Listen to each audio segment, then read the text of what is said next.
اللہ شریروں کے کام سنوارا نہیں کرتا، اور اللہ اپنے حکم سے سچ کو سچ ہی کر دے گا، اگرچہ گناہگار برا ہی مانے۔ تو موسیٰ پر کوئی ایمان نہ لایا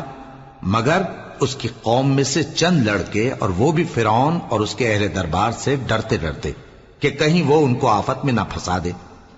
اور فرعون ملک میں متکبر تھا اور کبر و کفر میں حد سے بڑھا ہوا تھا۔ اور موسیٰ نے کہا کہ بھائیو،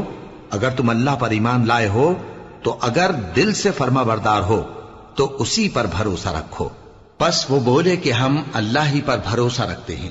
اے ہمارے پروردگار، ہم کو ظالم لوگوں کے ہاتھ سے آزمائش میں نہ ڈال، اور اپنی رحمت سے ہمیں قوم کفار سے نجات بخش۔ اور ہم نے موسیٰ اور اس کے بھائی کی طرف وحی بھیجی کہ اپنے لوگوں کے لیے مصر میں گھر بناؤ، اور اپنے گھروں کو قبلہ یعنی مسجدیں ٹھہراؤ، اور نماز قائم کرتے رہو، اور مومنوں کو خوشخبری سنا دو۔ اور موسیٰ نے کہا کہ اے ہمارے پروردگار، تو نے فرعون اور اس کے سرداروں کو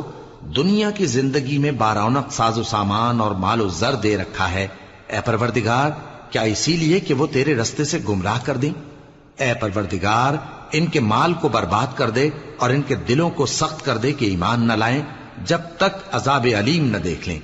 اللہ نے فرمایا کہ تمہاری دعا قبول کر لی گئی، تو تم ثابت قدم رہنا اور بے عقلوں کے رستے پر نہ چلنا۔ اور ہم نے بنی اسرائیل کو سمندر سے پار کروایا تو فرعون اور اس کے لشکر نے سرکشی اور زیادتی کرتے ہوئے ان کا تعاقب کیا،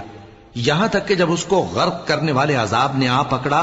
تو کہنے لگا، میں ایمان لایا کہ جس اللہ پر بنی اسرائیل ایمان لائے ہیں